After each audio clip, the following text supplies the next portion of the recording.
Hello students, welcome to Punjab success mantra and MCQ series, जिसमें आज हम डिस्कस करने वाले हैं मॉडर्न हिस्ट्री से कुछ और इंपॉर्टेंट सवाल जो कि आपके एग्जाम पॉइंट ऑफ व्यू से इंपॉर्टेंट हो सकते हैं। We are primarily targeting to exams, naib tehsildar और कोऑपरेटिव इंस्पेक्टर एग्जाम। तो इन एग्जाम्स में मॉडर्न हिस्ट्री से जो सवाल पूछे जा सकते हैं उन्हें हम डिस्कस करेंगे स्टूडेंट। आई होप हमारे प्रीवियस वीडियोस भी आपने एंजॉय किए। तो चलिए स्टूडेंट, शुरू करते हैं lecture number 2 of modern history. पहला सवाल आपकी स्क्रीन पे है, विच of the following newspaper was started by Annie Besant? The Hindu, the Indian express, the times of India और डी न्यू इंडिया? तो सही आंसर क्या होगा? आंसर कीजिए, कमेंट बॉक्स में बताइए कि भाई क्या सही आंसर है। Question number 1 is on your screen. Annie Besant बहुत ही प्रोमिनेंट नेम है। Option D students is basically the right answer. Annie Besant द्वारा न्यू इंडिया नामक न्यूज़पेपर, एक डेली न्यूज़पेपर था ये, इसकी शुरुआत 1914 जून 1914 को की गई थी।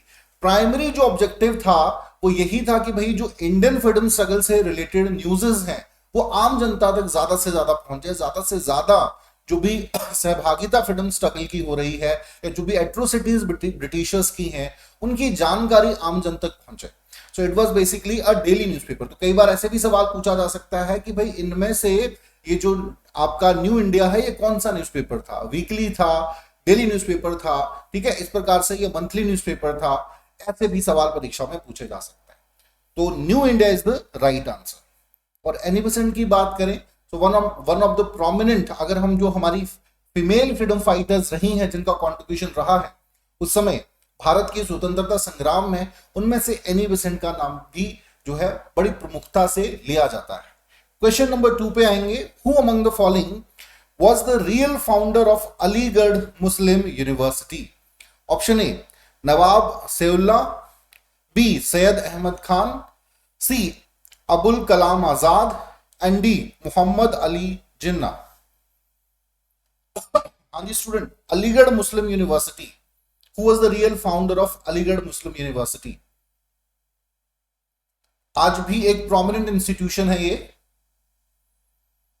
आंसर करेंगे, बहुत सिंपल सवाल है, पढ़ा होगा आपने जरूर।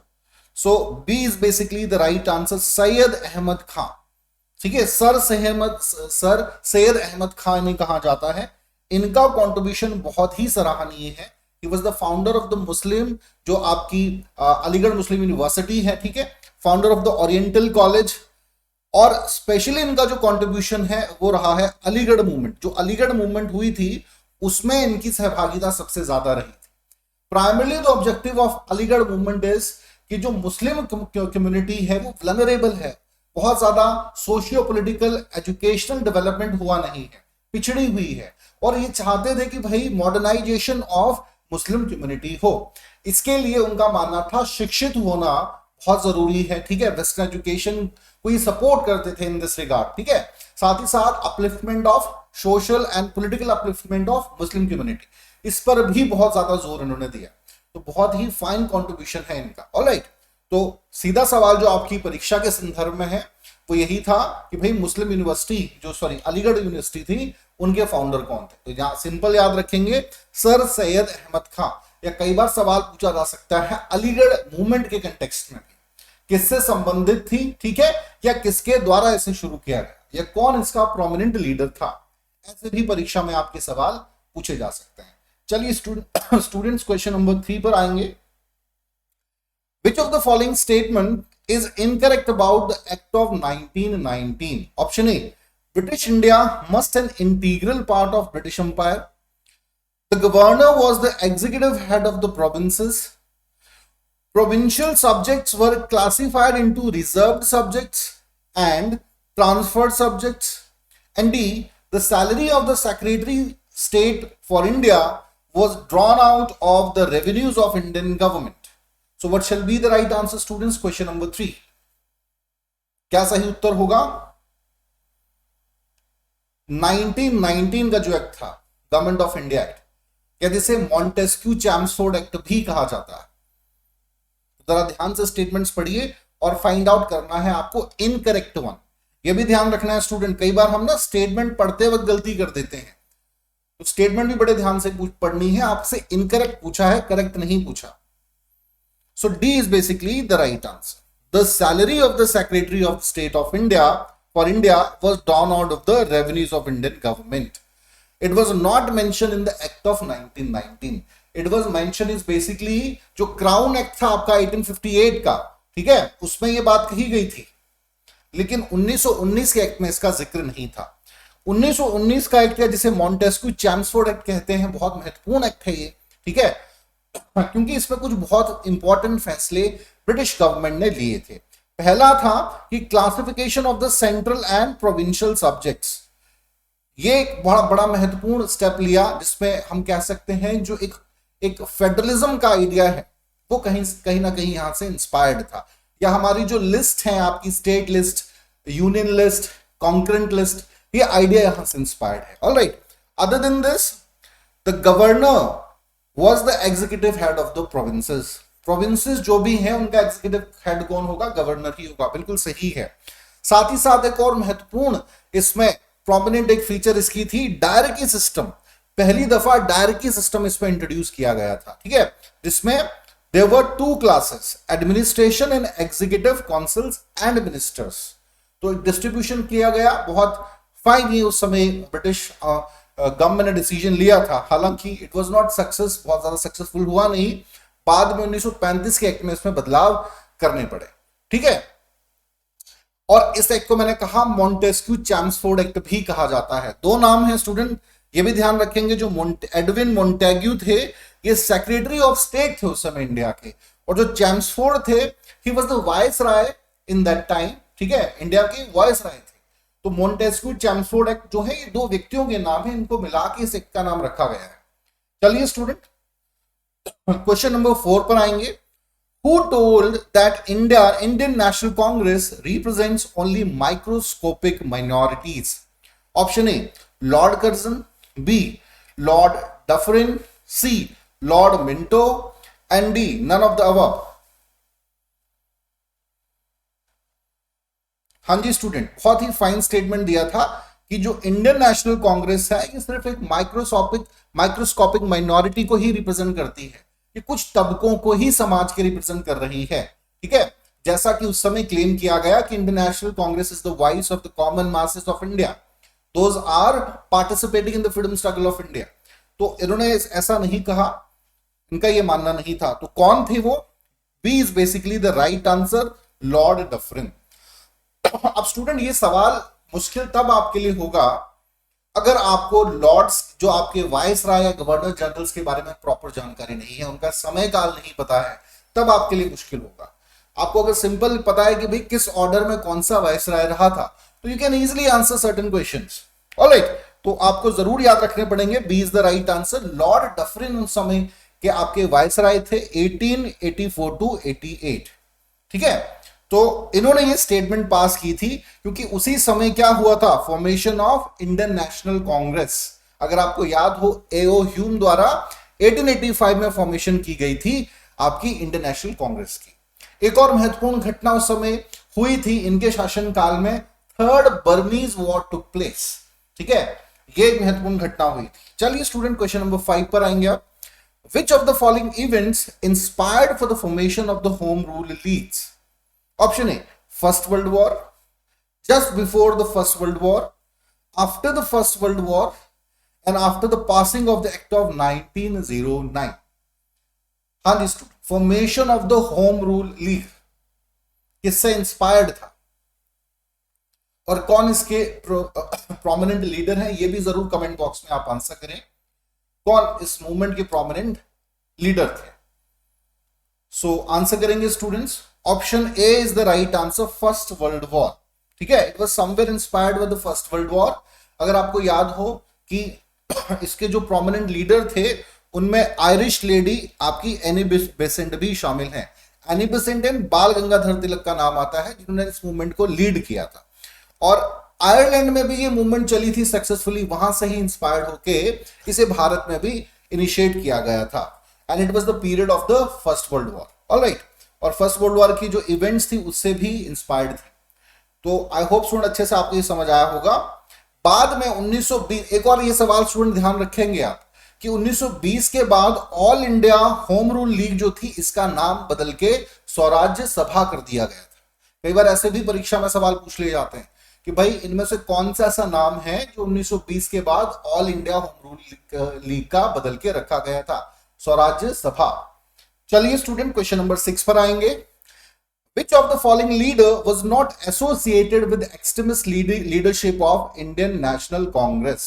तो आंसर करेंगे लोकमान्य तिलक, अरविंदो घोष, लाला लाजपत राय और एओ ह्यूम। ध्यान से क्वेश्चन पढ़ेंगे। Which of the following leader was not associated with the extremist leadership of Indian National Congress? बहुत सिंपल सवाल। आंसर करें student. Question number 6 is on your screen. So option D, A.O. Hume. A.O. Hume was the founder of the INC, but he was not the member of extremist group. जो आपका extremist group था, मतलब foundation जरूर उन्होंने की थी, लेकिन ये किसी भी नरम या गरम दल के सदस्य नहीं थे जो आगे भारतीय जो आपकी इंडियन नेशनल कांग्रेस है उसकी मूवमेंट में इनका कोई फर्दर कंट्रीब्यूशन नहीं रहा। तो D is basically the right answer. ऐसे सवाल ट्रिकी क्वेश्चन है, थोड़ा सा सिंपल है लेकिन कई बार ऐसे सवाल परीक्षा में पूछ लिए जाते हैं। ऑलराइट, पूरा नाम है इनका एलन ऑक्टेवियन ह्यूम। ये भी आपको अगर पता है तो अच्छा है, वैसे कोई सवाल डायरेक्ट यहां से पूछा तो नहीं जाएगा। ऑलराइट, चलिए now question number 7। The name of the operation started by the British government to arrest the leaders of quit India movement was. Option A operation reindeer pest, operation zero hour, operation thunderbolt और operation blue star.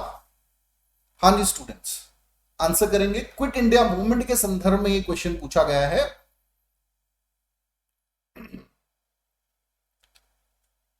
Quit India movement में, ठीक है, जो दमनकारी policy या नीति follow की थी ब्रिटिशर्स ने अगेंस्ट इंडियंस या हमारे जो लीडर्स थे उनके खिलाफ, तो वो कौन सा किस ऑपरेशन के तहत किया था? So B is the right answer, operation zero are.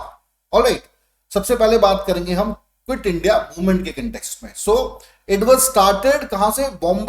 Bombay से शुरू किया गया था। बॉम्बे का जो आईएनसी का सेशन था उसमें ये अनाउंस किया गया था महात्मा गांधी जी ने, ठीक है, 8 अगस्त 1942 में। क्विट इंडिया मूवमेंट कि भारत को छोड़ो भाई। अब आपको एक और चीज समझनी है कि वो समय था जब second world war was initiated in 1939। तो there were lot of pressure over Britishers, ठीक है, इन यूरोप में एक फ्यूड चल रहा है भाई अपने एग्जिस्टेंस से रिलेटेड। हो सकता है कि ब्रिटिशर्स हार जाएं, जर्मन्स हरा देते तो पूरा सिनारियो ही बदल जाता। ऑलराइट, तो ऑफ कोर्स इंडियंस जो थे वो भी इसका कहीं ना कहीं फायदा उठाना चाहते थे। Mahatma Gandhi aware about the fact even Britishers were looking for the support of Indians कि भाई आप जो है इंडियंस को भेजिए। तो इस प्रकार का कुछ माहौल था और तब गांधी जी ने करो या मरो का नारा भी दिया था, ठीक है, डू एंड डाई, और ये कहा कि भाई भारत को आपको अब छोड़ना ही पड़ेगा। इसके बाद बहुत मास लेवल पे गांधी जी को अरेस्ट किया गया और उसके बाद मास लेवल पर जो था एक बहुत ही कड़ी नीति ब्रिटिशर्स ने फॉलो की, दमनकारी नीति को फॉलो किया और जो आपके हमारे लीडर्स थे उनको अरेस्ट करके जेल में डाला। तो किस ऑपरेशन के तहत? Operation zero hour. ये सिंपल याद रखेंगे स्टूडेंट। चलिए क्वेश्चन नंबर 8 पर आएंगे आप। When was the famous resolution on non cooperation under the inspiration of Mahatma Gandhi was adopted in a special session of Congress held in Calcutta? Simple है कि भाई नॉन कॉपरेशन मूवमेंट से संबंधित है ये सवाल। कहां से शुरुआत हुई थी? रेजोल्यूशन से संबंधित कहां पारित हुआ था?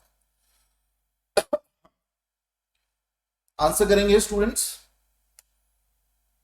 Question number 8 is on your screen. So option A जो है सितंबर 1920, ठीक है, Congress held a special session in Calcutta, ठीक है, सितंबर 1920 को, जिसकी प्रेसिडेंटशिप जो थी लाला लाजपत राय ने की थी। ये भी ध्यान रखना है, कैलकाटा का जो सेशन हुआ था जिसमें नॉन कॉपरेशन मूवमेंट से संबंधित डिसीजन लिया गया था, उसके प्रेसिडेंट कौन थे? आपके लाला लाजपत राय। सिंपल याद रखते हैं हम नेशनल नॉन कॉपरेशन मूवमेंट के इंडेक्स में जो गांधी जी का कंट्रीब्यूशन है, पर इससे संबंधित अदर फैक्ट्स जो हैं वो भी आपको ध्यान रखने पड़ेंगे। गांधी जी ने स्पेशली जो आपका 1919 का रॉलेट एक्ट पारित किया गया था या जलियांवाला मसाक हुआ था, ऑलराइट, तो उसको भी अपोज कर रहे थे। फाइनली एक असहयोग आंदोलन जिसे हम हिंदी में कहते हैं, इसकी शुरुआत महात्मा गांधी ने की और बहुत मास लेवल पे लोग उस समय जुड़े थे। But finally in 1922 after the incident of चोरा चोरी, अगर आपको याद हो चोरा चोरी का इंसिडेंट हुआ था कि जिसमें भाई एक पुलिस स्टेशन को जला दिया, 21-22 पुलिसकर्मी जो थे उनकी मृत्यु हो गई थी। ठीक है, बहुत ज्यादा वायलेंट ये आपका एक एक्टिविटी हो गई थी and Gandhi ji was quite depress इस इवेंट के को सुनने के बाद, क्योंकि उनका जो अप्रोच था that was based on non violence. Alright, और यहां से हमें यह भी आइडिया मिलता है कि महात्मा गांधी की जो आइडियोलॉजी हम पढ़ते हैं जिसमें उन्होंने नॉन वायलेंस और ट्रूथ को सबसे ऊपर रखा है, चाहे कोई भी कंडीशन हो। ठीक है, एक बड़ा फाइन एग्जांपल है इतिहास में कि उस समय पीक पर थी नॉन कॉपरेशन मूवमेंट, बावजूद इसके महात्मा गांधी ने उसको वापस ले लिया था और उनका विरोध भी हुआ था, बावजूद इसके उन्होंने वापस लिया था। चलिए स्टूडेंट क्वेश्चन नंबर 9 पर आएंगे। Who among the following had drafted the fundamental rights resolution at the Karachi session 1931?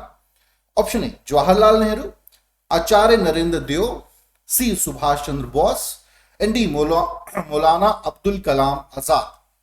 तो क्या सही उत्तर होगा स्टूडेंट्स? कराची सेशन से संबंधित है, किन्होंने ड्राफ्ट किया था fundamental right resolution in Karachi session of 1931? Option जो ए है आपका Jawaharlal Nehru is the right answer. Pandit Jawaharlal Nehru has drafted the resolution of fundamental rights and some economic programme in Karachi session. कब हुआ था ये?